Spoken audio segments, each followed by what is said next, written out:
Need SP streamers? We got you covered. Top 7 waiver wire pitchers for this weekend coming up. Stay tuned. There you go.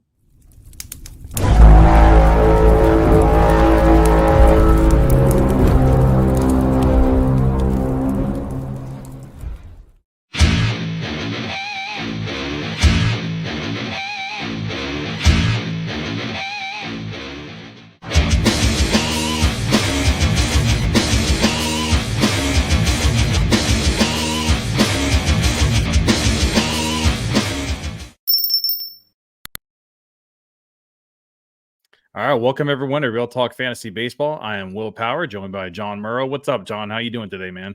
Well, how are you, man?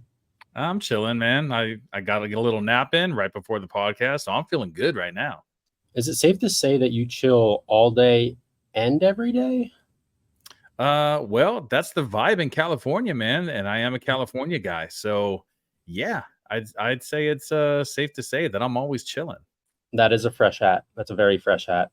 Thanks, I man. will actually start off the podcast by telling everybody to look over Will's left shoulder, and you will no longer see a Mike Schmidt autograph. So thank you, Will. I appreciate the trade. I do owe you for that. I have not forgotten.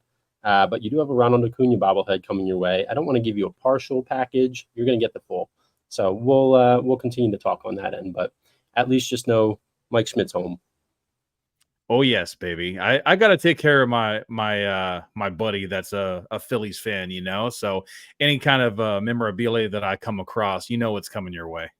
No, I appreciate you, man. Yeah, Back at you, Dodgers, but I don't really find too much Dodgers stuff because not around here. Not in the Philadelphia area.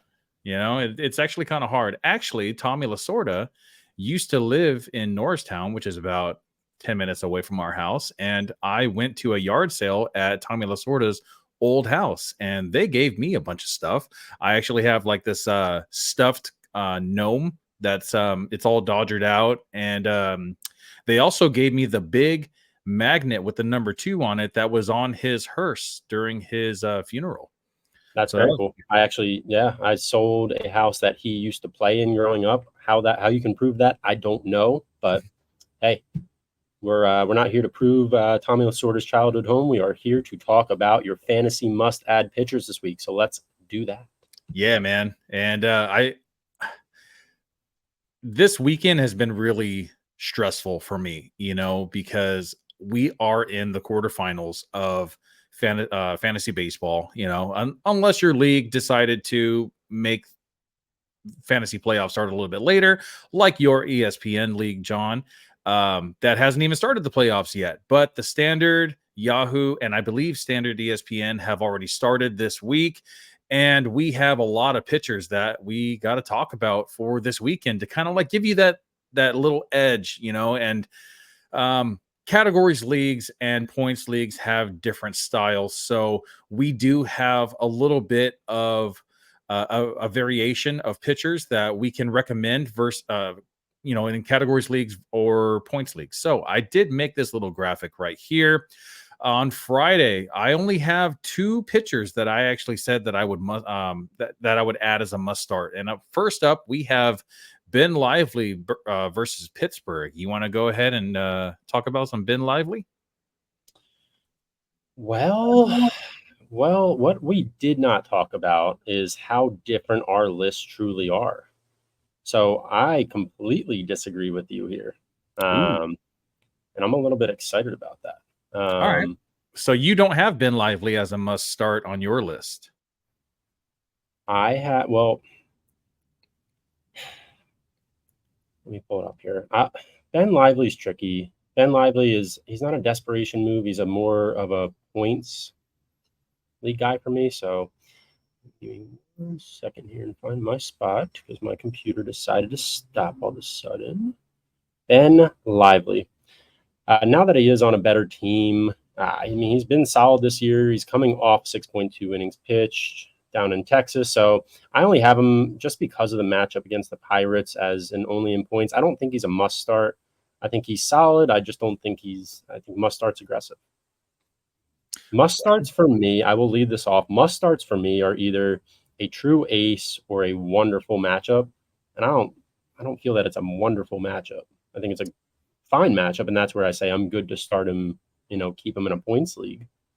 All right. So I do have him as a must start, and I'm going to tell you why. So in 2023, he had one primary pitch and two secondary pitches. The four seamer, which he threw 32% of the time, the sinker, he threw 22% of the time, and the sweeping curve, which he threw 23% of the time. 2024 changed a little bit. The four seamer was 32.5%, which is basically the same. The sinker usage increased from 21.9% all the way up to 28.1%. And the sweeper usage dropped from 23.1% down to 18%. And honestly, I think this might have been the key to his success in 2024. The ground ball percentage increased.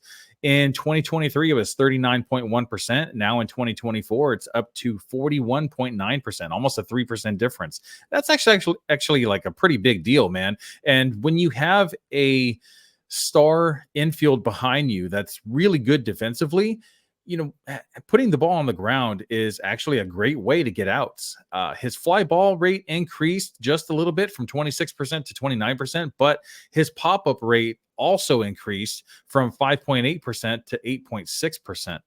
Line drive rate went way down, 28.6% in 2023, down to 20.4% in 2024. And that is way below league average. I believe league average is like 23.4% line drive rate, and he's at a 20%. So looks good to me, man. He has a home game versus the Pirates. So the Pirates are currently 23rd in batting average, 25th in slugging percentage and OPS and total home runs. They have the fourth most batting strikeouts. Honestly, I think this is a great matchup for Lively during the best season of his career. I'm all in on Ben Lively for at least for this start. I haven't looked what he's doing next week yet, but yeah, I really like Ben Lively for Friday's start. Yeah, no, that's fair. I mean, we got a lot to talk about, so I'm not going to stay and die on this Ben Lively hill here. All right, man. Who you got? So if you could pull up the list and be so kind, I'll tell you who my must starts are. And that's where I've got a totally different list than you. And I think that's perfectly okay. So my must starts, I'm going to go with Colin Rea versus the Reds, Reynaldo Lopez against the Phillies, Kevin Gossman against the Twins, Framber Valdez against the Royals, George Kirby against the Angels, and Blake Snell against the Marlins, who was just announced. So I'm happy to break down all of this with you. Tell me a player you'd like to start with, Will. So first off, I got to ask, was that for Friday? Just for Friday, or was that for the whole weekend? That's just what I had for Friday.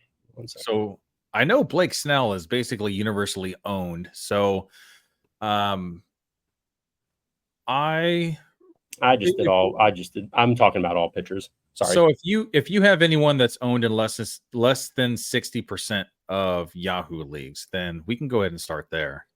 Yeah, I'm just giving you everybody. We'll break down the 60% and less, but I'm just giving you everybody. So that's on me. Yeah, I think most of the names that are starting on Friday that you mentioned are mostly universally owned. So I think that anyone that has them on their roster would start them unless it's going against, the Astros who just keep on hitting, or the Dodgers that just keep on hitting. There's a couple teams that I would stay away from unless you are like a super ace, but other than that, I'm looking for guys that we can add this weekend. Any names that might actually be available in some leagues to add? As far as a must start's concerned, probably not. All right, so let's say this.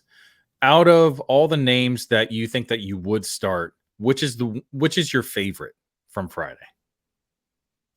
Of the must starts? I mean, of any pitchers that are starting on Friday but owned in less than 60% of leagues. I'll actually shock you here. This is in my notes, and I know we're going in a little bit direction here, but I love the George Kirby matchup against the Angels.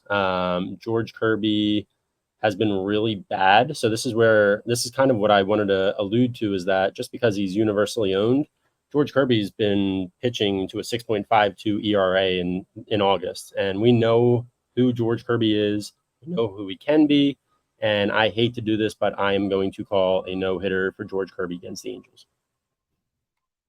I've never done it. I'm going to, well, publicly, but I'm going to say that George Kirby's going to bounce back in the best way. I think he's just so due. He's had such a bad month, and we know, I mean, the Mariners, it's now or never time, so better get rolling. But I also do like the Pablo Lopez matchup a lot too. And these are two guys, again, universally owned, but then just have not been who they should be recently and for all season, I guess, in Pablo Lopez's case. But for Pablo Lopez against the Blue Jays on Friday, he's pitched to a 2.25 ERA in August so far. He's back. He's figured it out. So that's why I wanted to at least put in some notes for guys that have been under the radar recently and just not had the seasons we expected. But Pablo Lopez is back.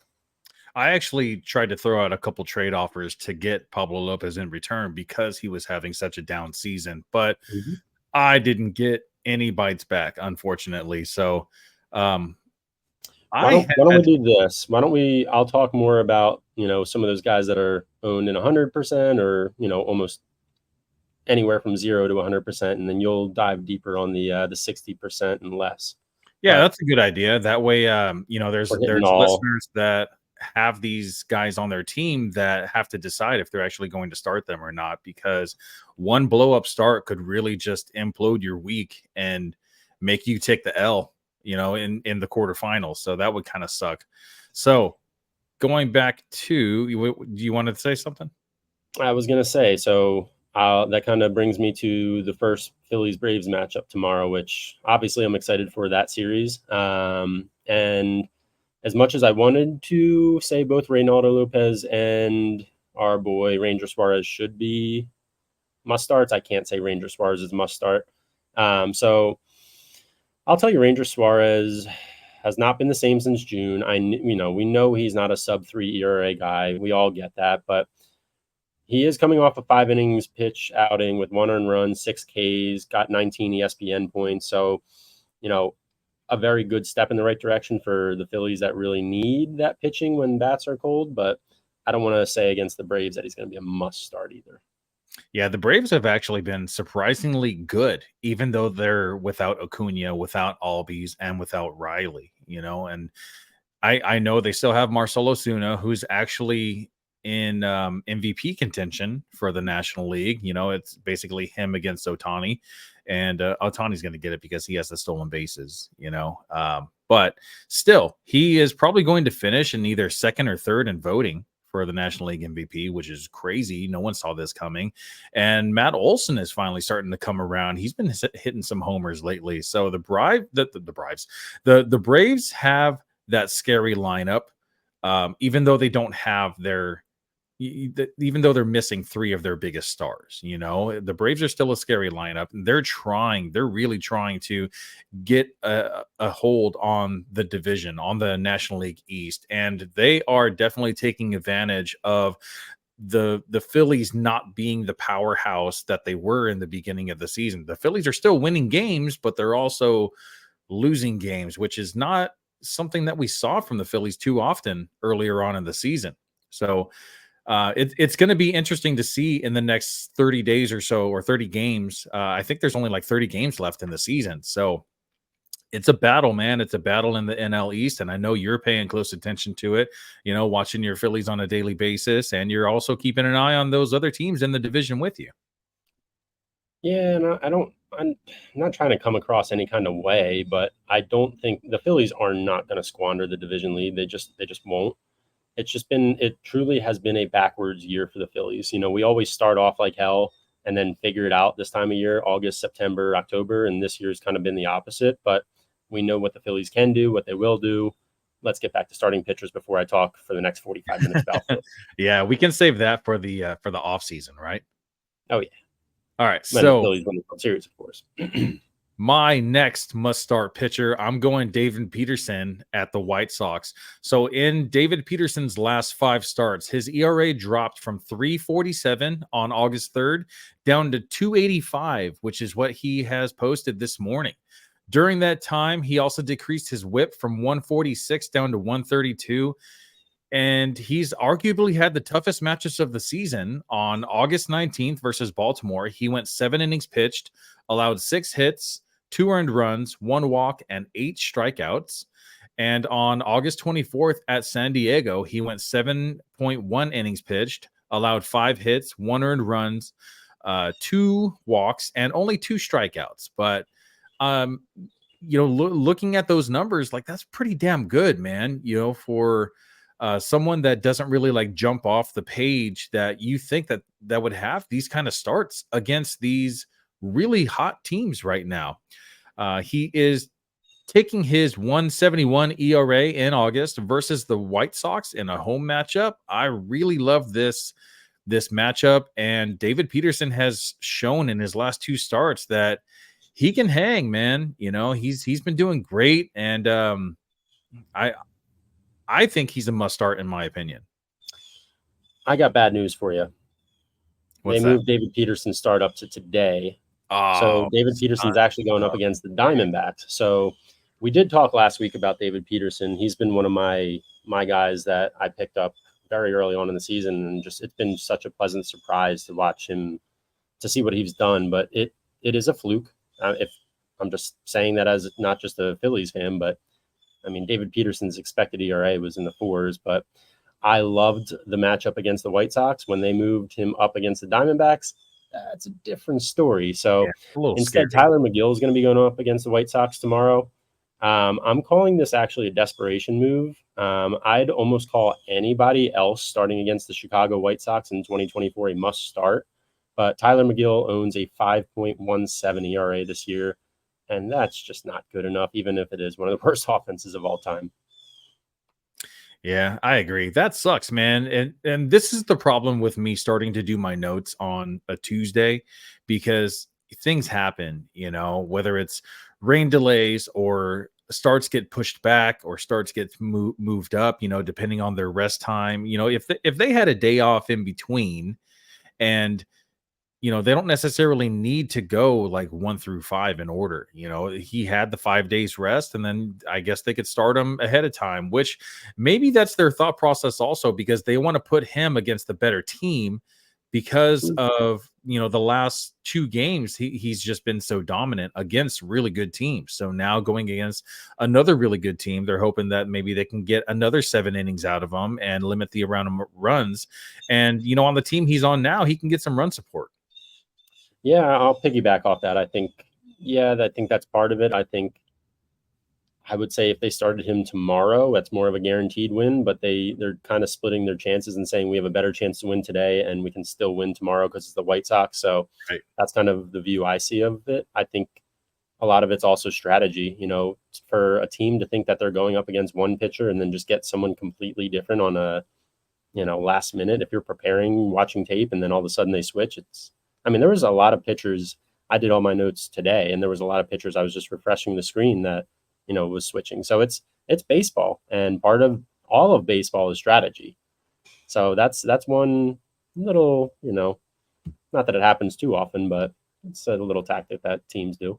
Yeah, and you say strategy, and that actually makes me think of these new rules that Major League Baseball is kind of implementing throughout the last couple seasons or so. Now with like the pitch clock and only being able to throw over to first base to limit the amount of steals a couple times, and on the third time it has to be an out or they get the automatic base. Like that takes out a lot of strategy, in the manager's eyes. That kind of sucks. That's the biggest reason why I don't really like these rule changes. I get it, they're trying to speed up the pace of the game, and honestly I don't even really notice the pitch clock anymore. But only being able to throw over 2 times at first base, I think that's ridiculous, man. I think these pitchers, sometimes you need to get in the heads of these base runners and let them know, like, hey, I'm keeping an eye on you. You need to get back, and you were a pitcher, you try to hold the runner, because if you got a guy that, is super fast and he's going to steal, maybe you could catch him off guard and pick him off at first, and you only have 2 chances to do that now. So that kind of puts a little damper on a little strategy move right there. I would have agreed with you when this first came out, but keep the game moving. I think, just because you're not throwing over doesn't mean you can't step off. You know, I just think it helps keep the game moving. More stolen bases, more action. I like it. But hey, we're allowed to disagree. Yeah, but the thing is also if you've already thrown over 2 times, you can't step off. That's part of the rules also. So it's a little bit of a timeout, I guess, a pitcher to collect his thoughts and rethink like the pitch count and do things like that. But I don't know. We can save that for another offseason episode I was as going to say well. real quick, if you remember, Craig Kimbrell did this last year with the Phillies, where he had already thrown over twice and instead just dropped the ball. A Do you balk. remember that at all? So it was a ball, but that way he was able to manage the runner. It was really well. Let's talk about that in another episode. But it was a really, you'll have to find the video for that one day. I do remember seeing he did that on purpose because he didn't want the base runner to relay the pitch signals to or like the grip that he had on the ball. He didn't want the runner to relay that to the catcher, or maybe it wasn't Kimbrel, maybe it was someone else. But Kimbrell did it twice last year that I remember. see, and that's some strategy that you can put into the game. Also, I really like that, man. That baseball is the one sport where you have to strategize. You can't just go out there and just play a good game. It's just as mental as it is physical. Mm-hmm. Yeah. And All right, speaking man. of Any more? strategy, I would say that I was going to say, I would say going back to our desperation moves, pull up your list again if you wouldn't mind. Yeah. Desperation moves. Well, I've got. I'm just looking. I'm comparing your list to mine. Let me actually jump on No Way Jose and Jonathan Cannon real quick. So Jonathan Cannon, I'm going to start from down that way, only because he's going up against a struggling Mets team as well. They've been hit or miss. Cannon has been hit or miss this year. So he's either been minus 11 points or plus 17 points. So I actually consider him more of a desperation move than a No Way Jose. Austin Gomber, I think they updated that one as well. Austin Gomber's move or his start changed also. Jonathan Cannon, man, he has an expected batting average against a 273. He doesn't get a lot of strikeouts. He doesn't walk a lot either. But I can't get behind a guy that's just kind of like mediocre, and he has no run support. Pitching for the White Sox, and then now going against the Mets, who are also trying to play for like a wild card contention. Mm-hmm. I'm not touching him with a 20-foot pole. Yeah, I don't know. Going back to Austin Gomber, I don't know why why I was thinking he was Saturday instead, but no, he's definitely still Friday, and he's definitely still a No Way Jose. Yeah, definitely. Against Baltimore, Baltimore they've been kind of up and down, but they can also score 13 runs in a game, which we saw recently. But anything else that okay, so look at in the only points for Friday night, any of those that you disagree with? So we got Adam Bailey Aller. Falter's a desperation. Which one? Bailey Falter. He's 5-7 with a 4.25 ERA this year. That seems a little desperate. I wouldn't start him just to start him. All right, just because we're also on Spotify and Apple, I'm going to mention these names out loud. So my must starts were Ben Lively versus Pittsburgh and David Peterson at the White Sox. Only in points leagues, I have Adam Aller at San Francisco, Marcus Stroman versus the Cardinals, Joe Boyle at the Rangers, Bailey Falter at the Guardians, Martin Perez at the Rays, Eric Fetty at the Yankees, and Taj Bradley versus the Padres. And I really like Taj Bradley. I like him in real baseball, but the only reason why I don't have him as a must start is because he is going against San Diego, and he does not have any run support because of the team context. The Rays are just kind of like crappy this season, which kind of sucks because they develop their players so well. But I guarantee you 5 years from now, the Rays are going to be right back in there, man. They made some trades. They got some good prospects out of all their trades, and they're going to be contending for the AL East title as well. I mean, I just feel bad for the Rays. It's not the Rays' fault. I mean, Wander Franco really destroyed them, Oh and that yeah. was the one time they were spending money. So once that contract situation gets figured out, and I think they're gonna be able to go out and spend some cash because they have a lot of prospects. Not anyone offhand that I know is coming up as a free agent that would be big money. So I could see them going out and signing someone. It would be fun to see them sign a big free agent. Not going to say they're going to sign they'll never sign a Shohei or anyone that huge, but A minus B plus level star would be fun. And not in recent memory, I can't remember them ever doing that. Maybe Walker Bueller. Walker Bueller has I don't consider not performed very good this season, and he just had another blow up start. I think it was last night, and he's just not doing very good after his second Tommy John surgery. And the Rays are known for just being very good at developing pitching. So I could definitely see the Rays giving him like a 1-year contract, especially because they would definitely get a discount, on that because of how he's performed this season so far. I think he stays with the Dodgers or Uh, goes to stays on the West Coast at least. You think so? I don't know. I don't know where he's from, where he would call home, but I feel like the Dodgers fans like Walker Bueller, but he has disappointed Dodgers fans so often that he used to be a real high strikeout pitcher, and then he kind of got rid of that, and he started becoming like a pitch to contact type of pitcher. A lot of fly balls, and you can kind of get away with that a little bit in Dodger Stadium and a couple other ballparks, but it'd be scary to see him in like, I don't know, Milwaukee, where home runs just come so much easier than other ballparks. That's why I could see him in San Francisco. Oh yeah, for sure. The He's Dodger from fans Kentucky, hate by the way. that. Is he from Kentucky? So what fan would he be? I don't know what states are near Kentucky where he would be. He can be anything. I don't know. I don't know. Baltimore, I didn't even know they Nashville. had baseball in Kentucky. Just kidding. I They know have they got fried whiskey. chicken. All right. So I do have one more player that I want to add to this list for Friday that is not on my original list that I made. And that's because he just got the call up earlier today. And the Reds announced that their first round draft pick from 2023 will be starting one of their games on Friday as they have a doubleheader scheduled against the Milwaukee Brewers. Rhett Lauder has pitched in 3 levels of the minors to start his professional career. Last Thursday, Lauder made his AAA debut and went 6 scoreless innings, allowing 3 hits and striking out 7.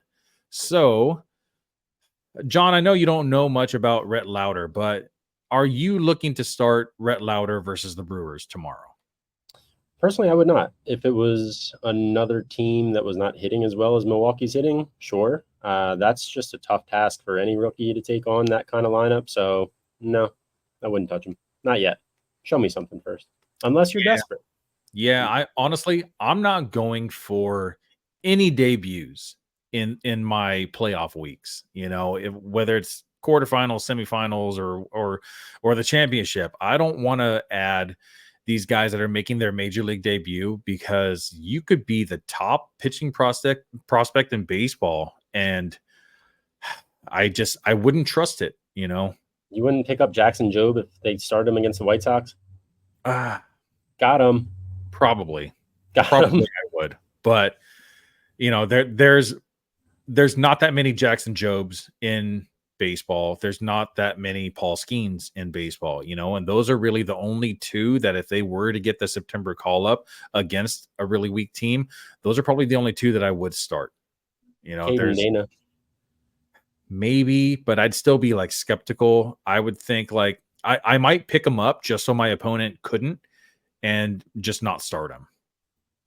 That's a little fantasy baseball strategy for you. Couldn't imagine someone doing that. Yeah, I know you do it all the time, and I do it all the time too, man. You actually picked up a lot of guys in your in our fantasy league, so that way you guys can't have any of them. Yeah, unfortunately. Yeah, you know what though? I took a page from your book and I did the same thing in another league. And fortunately for us, they are keeper leagues, so we get to keep some of them that other people slept on. So Mhm. moving on to Saturday, let's go ahead and go with your must-start pitchers for Saturday. Would you mind pulling up the list for me just to see where you're at? Faux shizzle. Cool. I have the So you where mentioned Colin Ray earlier for Friday. So did they move his start also? Colin Ray's on Friday. Yep, they did move his start. I have Matthew Boyd for Saturday against the Pirates. I have Cody Bradford as well against Oakland, and What about that your is what boy I agree with Zebby on the Matthews? must-start side of things. Let's actually start with Zebby Matthews, just because I'm a big Zebby guy. Yeah. I said I would actually only start Zebby in points leagues only. Zebby, he's got a 3 ERA to start his career. He still needs to prove it. I just think the Blue Jays, especially with Vlad, and you never know when they can hit and get hot. So I'd rather not say must start. I'd rather say you're going to start this guy in a points league no matter what, but a must start's aggressive. It is aggressive, but in 3 starts in the majors, he has a 3 ERA, and that was versus some tough lineups, man. On the 13th, on August 13th, he faced Kansas City. On the 19th, he was at San Diego, and on the 25th, he was versus St. Louis. So I would say don't expect more than 5 innings pitched. He's given up less than a hit per inning. And that is one of the biggest reasons why I have him on my must start list. He induces a lot of pop ups, a lot of weak fly balls. You had Zebby on your must adds list, in last week's episode. And honestly, what you were kind of like saying last week has kind of like made me want to do like a deeper dive into him, which is why I, did my notes on him this week. And for anyone that actually would like to check out last week's episode, I will post the link right above John's head right about now. And I just learned how to do that on YouTube. So that'll be a new feature that I will be trying to implement into our podcast once in a while. And so that was Zebby Matthews. Are there any other must starts that you can think of on Saturday? Put that list I'll back give up. you the guys that are owning over 60%. So I did put Jose Barrios against the Twins. Jose Barrios is coming off a 6.94 ERA in July, but in 5 August starts, he's back 2.94 ERA, so that's encouraging. Max Fried against the Phillies. He's too good of a pitcher not to start. He has been streaky lately, 4-5 career against the Phillies with a 4.05 ERA, but I do think the Phils will win a close one. I think it'll be a low scoring game. It's Fried versus Wheeler. So love the matchup. Wheeler also a must start, 12-8 lifetime against the Braves. So 3.07. This is when Zach Wheeler starts to get hot. So definitely a must start. And then Brian Wu against the Angels. But we'll hit on Cody Bradford. I think Cody Bradford being owned in less than 60% is an intriguing ad if he is still available in your league, which I would actually be surprised with. Bradford's 4-2 on the season with a 3.31 ERA. He's 1-0 with 8 strikeouts in his last 2 starts against the Athletics, and he has never given up a run against the A's. So definitely a good must start. Yeah, surprising. He is only owned in 35% of Yahoo leagues. So People just don't know who he is yet. yeah, but they should, because he, earlier in the season when he first got his initial call up, he was really good, dude. And everyone thought like, well, when Jacob deGrom comes back, Max Scherzer comes back, he's just going to be pushed to the bullpen or gets back down to the minors. deGrom's not back. And Scherzer, what's going on with Scherzer? We don't even know if he's going to pitch next year or not. He says he wants to, but is any team going to want to like roster him? I don't know, man, because he's shown in the last 2 years that he just can't last anymore. He can't go a full season. So it all started with the dead arm when the Dodgers traded for Max Scherzer a couple seasons ago. And it was in that Trey Turner and Scherzer trade. What was it, back in 2022? 21. Was it 21? Mm-hmm. Yeah. So ever since then, Scherzer had always, like, not always, but the previous seasons before that, Scherzer had some back issues, but this is the first time that he actually had like dead arm, and it happened in the first round of the playoffs. So this is the type of pitcher that if he is on a major league roster, you don't really want him throwing 200 innings anymore because the dead arm is something that it's just going to keep on coming back, and I don't know. I'm not rostering Max Scherzer in any of my fantasy leagues. I'm not drafting him. He can be someone else's problem. There's too many injuries that happen, especially this season in fantasy baseball, and that's one that's kind of like a guaranteed IL stint, and he's already had like 3 of them this year. Yeah, I wouldn't be shocked if Scherzer retired, but I also wouldn't be shocked to see him try to go for it again. If I compare him against a guy like Taijuan Walker, I'd rather have Scherzer. Honestly, yeah. But that's also because Taijuan Walker is trash. I mean, Scherzer's good, I don't trust the longevity of it. Sure, no doubt about that. Let's talk about Matthew Boyd actually real quick. A must start for going up against the Pirates. So Matt Boyd was a very intriguing offseason name just because of what he has done in Detroit. So he was out all year with Tommy John, and he's been really good since coming back. He's got a 1-0 record in 3 starts, 2.7 ERA. And on the road against the Yankees and Rangers, he's been solid, but just went 6 innings, gave up 1 run against the Rangers. Pirates offense is not that good. So good must start. And he's got a fresh arm. Dude, that's exactly what I was thinking. Like, normally I would not recommend Matthew Boyd, but his arm is fresh. 3 starts this season. He's been tested by good offenses, by the Cubs, the Yankees, and the Rangers, allowing 5 total earned runs between those 3 teams, limiting the Cubs and Rangers to 1 run apiece, 3 runs to the red hot Astros, and I now that he's taking his 2.70 ERA in a home start versus the worst team in the NL Central and the Pirates, I'm definitely calling Matthew Boyd a must start for Saturday.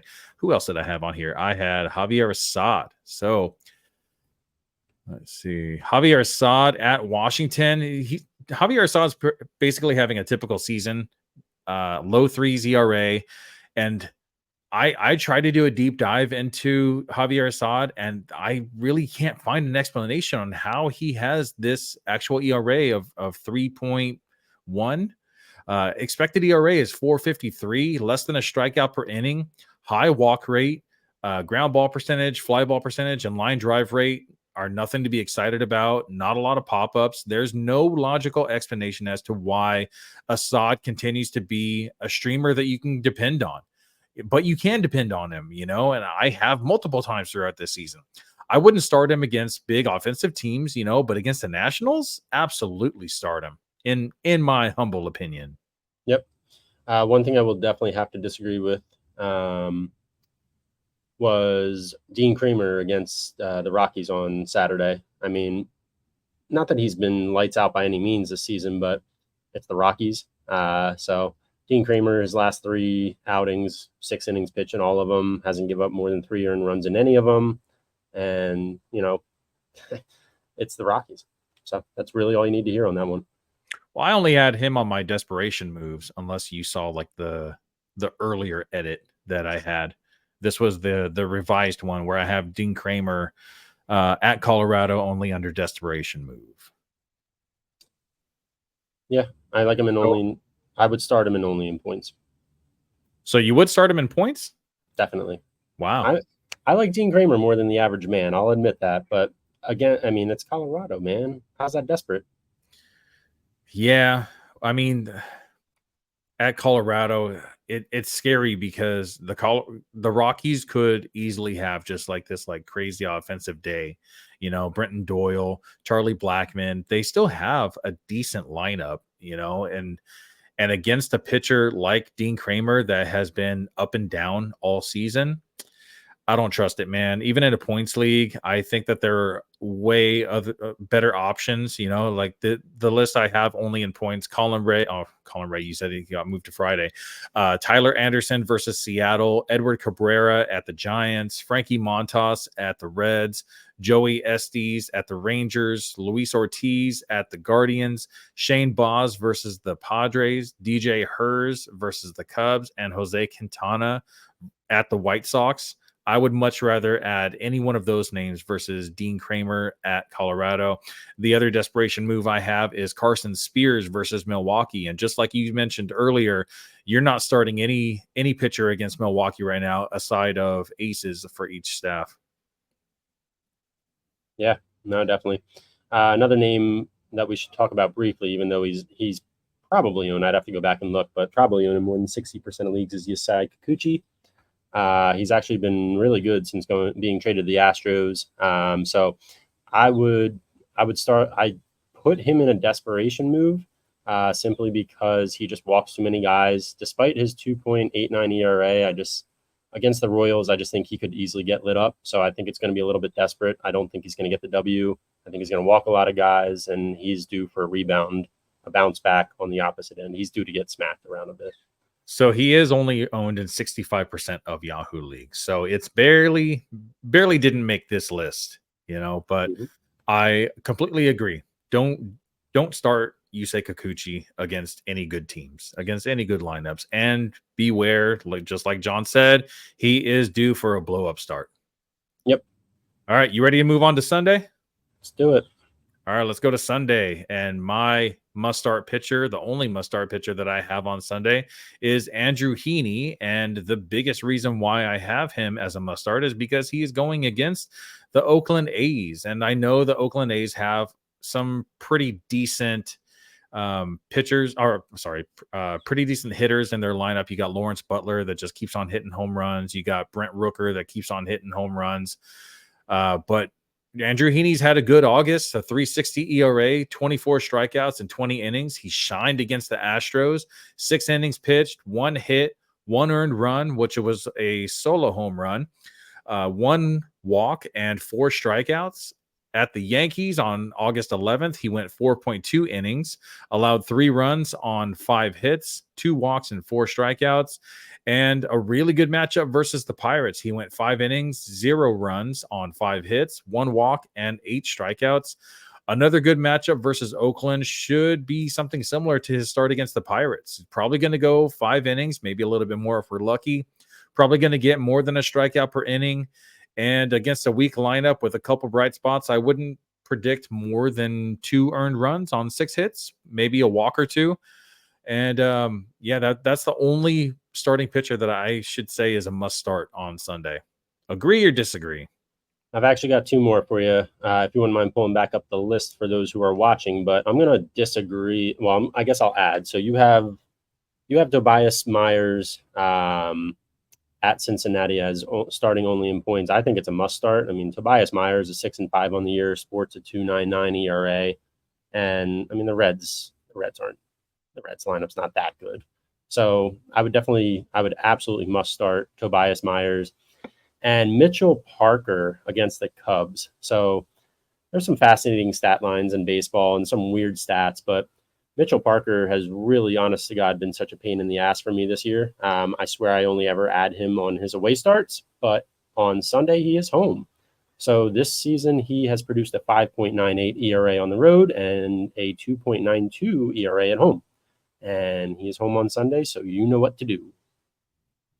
The only thing I really want to add right there is about Tobias Myers. In his last 3 starts, he's been giving up a lot of hard contact and a decent amount of runs. He went 5 innings against the Giants, allowed 3 runs. He went 4 innings against the Brewers, allowed 2 runs on 6 hits, and he allowed 4 runs on 8 hits against the Dodgers, going 5.2 innings. And he's been walking a lot of batters in that time also, and not a lot of strikeouts to kind of go along with that. So against a weaker lineup, I would say yes, but Cincinnati is another team that's been known to just have those like big games once in a while, and I think Tobias Myers could be susceptible to the long ball, because they have a lot of guys on their team that hit the ball extremely hard, and it's at Cincinnati, so that's going to be tough to keep the ball in the ballpark. Mm-hmm. That's fair. A couple other guys that are owned above 60% that I said must start. Ryan Pepio against the Padres.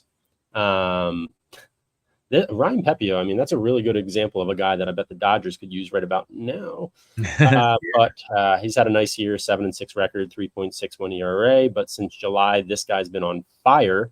So he's produced a 1.72 ERA in 3 July starts, and he carried that over into August with a 2.08 ERA in 3 more August starts. So ride the hot hand. Renel Blanco against the Royals, just because of the year Renel Blanco's had 3.14 ERA. Must start. Logan Webb against the Marlins, absolutely. And Bryce Miller against the Angels. I mean, the Angels, as bad as that Mariners lineup is, the Angels are probably going to get swept 1-0 in all 3 games. Yeah, Mariners are pretty bad.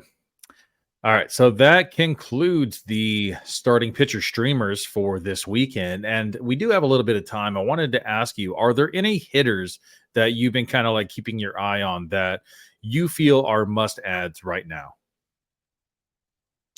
Putting me on the spot. Matt McLean. Matt Is he McLean. back? He's not back, but depending on what kind of season you're in. So if we're talking, or what kind of league you're in. So in my ESPN league, I have this week and next week, and then we go into playoffs. So I can wait and I can sit on him a little bit and put him back in when he's healthy. So that's one guy, depending on your format of your league. I know it's not going to work out as well in Yahoo. Unless they change the playoffs, unless the commissioner changed the weeks when they start the playoffs.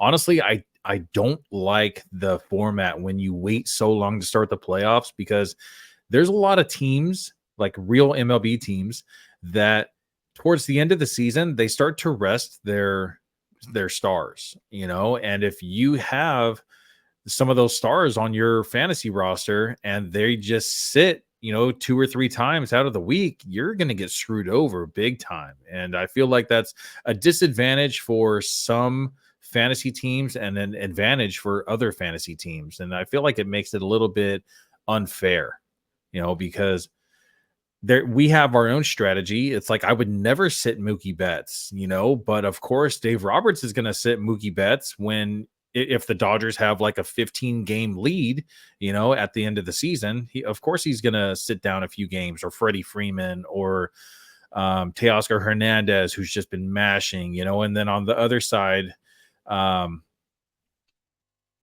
any Braves players, like if the Braves ended up taking the lead in the NL East and they start sitting down Marcell Ozuna or Matt Olson, it ruins your week for you, because that could have been 20 points in a week, and instead you only got 8 because they only played 3 games. I don't disagree with you. I do agree with you in a sense, but the counter argument is the same as regular baseball, in that I always talk about the Phillies. I can't help it, but the Phillies have proven you just have to get in, and then once you're there, anything can happen. So that's literally my fantasy baseball strategy, is just get to the playoffs. I know it might not seem like it in our keeper league, but that's a totally different story, because that's forever. But in my ESPN league, I mean, we plan for, you have to plan for that. And, you may not be drafting guys that you would normally draft, because you're thinking about what's going to happen in September and are they going to sit. So, maybe you're looking more towards the younger guys and prove it guys, like an Ellie De La Cruz, like a Jackson Chorio, like a James Wood, like those kind of guys that are going to get playing time down the stretch and impact your fantasy runs, even if their teams aren't in it. So it's a there's strategy within strategy. So I get what you're saying, but it's the same, every team's going through, every roster has those guys that are going to get the same. It's equals out. Maybe, because it's like, look at the Padres, right? That have Manny Machado and Jurickson Profar, that has cooled off, quite a bit since a few months ago when he was super hot. But, teams like that are not going to sit down their stars, because they need every win that they can. And in real MLB playoffs, managers aren't going to sit any of their stars unless there's a health issue going on. They rolled their ankle and they need to get off their ankle for a day or something like that, and then that is completely understandable why they would sit them. But they're not going to sit them in the playoffs when you only have 3 games where you got to move on to the next round, or in the next round when you only have 5 games, and then 7 in the World Series or the Championship Series. So I I think in the context of fantasy baseball, when you want to start your players and you don't even have the option because someone else is taking away that option from you, that's the biggest reason why I don't like having fantasy baseball go all the way up to the end of the season. There, I have been in some leagues that change the playoffs so that way it goes to the very last game of the season, and I absolutely hate that, man. And I always said, like, if I become a commissioner of my own league, which I am now, I would definitely start our fantasy playoffs like weeks earlier. And actually, I used to do it a lot earlier, and by this time, our fantasy playoffs would have been, I think this would have been like our championship week, the way that I used to do it. Now I changed it up a little bit where it goes to the end or closer to the end, but that's mainly because of the MLB playoff like seeding now, because they allow so many more teams into the playoffs. So there are other teams that are still pining for the wild card or home field advantage, or multiple factors where there's more teams in the MLB playoffs now. Yeah, I guess our league's just so used to it, so it depends what you're used to. I think it's, if That you had the league set up that you were in with a Yahoo and then went into an ESPN league that drug it out, of course you're going to hate it. But I've only ever been used to this format, so it's like, I you almost already feel like know what to you're missing. expect. Yeah, I think you're almost missing out on baseball, or just basically saying, all right, it's fantasy football now. Let's just jump into that. So Exactly. That's that's another almost reason why I shortened our season also, make the playoffs start early, because fantasy football drafts are happening right now, and I have one happening this weekend on Sunday. And it is the quarterfinals in our playoff week right now, which actually it might be an advantage to you that the fantasy baseball playoffs don't even start until the week after next, because football season would have already started by then and all drafts are already done. So that's a little bit of an advantage right there. if you think I'm an obnoxious Phillies fan, you don't even know what I do with the Eagles. You don't even know. Dude, you are not even close to being obnoxious to compared to what I've seen at some Phillies games. I got some stories, man. No, Wow. for sure. Some of these Phillies fans are literally crazy. Well, well, You don't take offense to that. every fan base has them. You're right. You're right. I have been They're just to a passionate. Dodger game, and I've been to a Dodger game where I saw a fan jump into the bullpen and try to start fighting one of the Dodgers pitchers. It's That's pretty okay. I had a buddy who I won't name names yet because I do want him to come on the show sometime. But I had a buddy who wanted to fight. What's his name? Oh, he was a reliever for the Braves. It'll hit me, and he literally so Aradis Vizcaino. That's who it was. this guy. And so we were just watching the bullpen during the game, and Aradis Vizcaino starts warming up, and my he's hammered, and he's taunting him a little bit. And at some point, Vizcaino comes up and points to my buddy and says, "Get him out of here." So security basically gives him a warning versus just kicking him out. And buddy basically starts calling Vizcaino some names and starts tweeting at him his phone number and address to fight him. I'm like, dude, you're done drinking right now. So that can happen in Philly. Don't get me wrong, but it's not all of us. Well, I mean, look what happened when the Eagles won the Super Bowl a few seasons ago. It's like your team just won, and you celebrate by throwing rocks and bricks into businesses' windows and torching cars and Whoa! I climbing was there. That flagpoles. didn't happen. Bro, I saw it on the news. I wasn't living here yet, That but was just a robbery. That had nothing to do with the parade yeah. or I saw celebrating. right That was just after the timing. game ended, they went out and just started trashing like the whole neighborhood. Dog, I was there. Don't even. I was in the mix. I was at City Hall. Don't even. We were celebrating. We were having fun. There was like 2 cop cars flipped. It's fine. Yeah, maybe it was just on the side of the street that you were on, but 3 blocks down, different story. Fair enough. But before we do head out, I do want Or to you drop a drank couple too much things. and you don't even remember. Probably true. What I will say though, Angels position players this year, two fun little tidbits for you. Angels position players this year have an ERA of 4.15, which is lower than both of their bullpen ERA, which is at 4.18, and their cumulative team ERA of 4.58. Jeez. So their position players are actually their best pitchers too. Well, that's what happens when all you throw are eephus pitches coming in at 47 miles an hour, and these guys aren't used to hitting such a slow ball. It's like they haven't It's seen that literally more slow effective. ball since they were 8 years old. All It's right, literally so more effective than what they're throwing out there now. That's yeah, hilarious. I don't disagree with you. All right, so I did ask you about any waiver wire hitters. I have to mention Pete Crow Armstrong. He is on a heater right now. If he is available in your fantasy leagues and you need an outfielder or utility player, please add Pete Crow Armstrong. I added him in one of my leagues. He went 4 for 4 yesterday, scored 4 runs, got a stolen base. He's looking really good, man. And I highly recommended Jock Peterson last week on our must adds. I think I'd rather have Pete Crow Armstrong than Jock Peterson at the moment. Jock Peterson has better numbers overall for the season, but you can't deny the hot streak, man. Pete Crow Armstrong, get it. Yeah, I'm just looking at our waiver wire, at least in my ESPN league, and there's been zero movement on any batters for like the past 3 weeks. There's really been not much of anything, and on the prospect side of things, it's been pretty quiet too. But Pete Crow Armstrong, yeah, he's on a heater, man. Big time heater. Yeah, add that guy. Add that guy right now. All right. Anything else before we sign off? Another fun last tidbit for you, but just 2 things I saw. The first one on Instagram was the Angels position player stat, and then another one was that the San Diego Padres currently have more Twins, and the Twins currently have more Padres on their team, or fathers.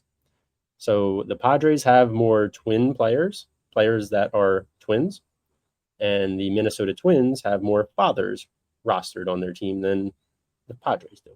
What a random fact. Gotta love it. Gotta love random facts, right? All right, guys, we are at 57 minutes and 10 seconds, which means that we have reached the end of this show. Hopefully you liked what you heard and you take our advice and you win your quarterfinals or whatever week you are in with our weekend streamers. I am Will Power, and for John Murrow, this was Real Talk Fantasy Baseball, and we'll see you guys next week. Peace.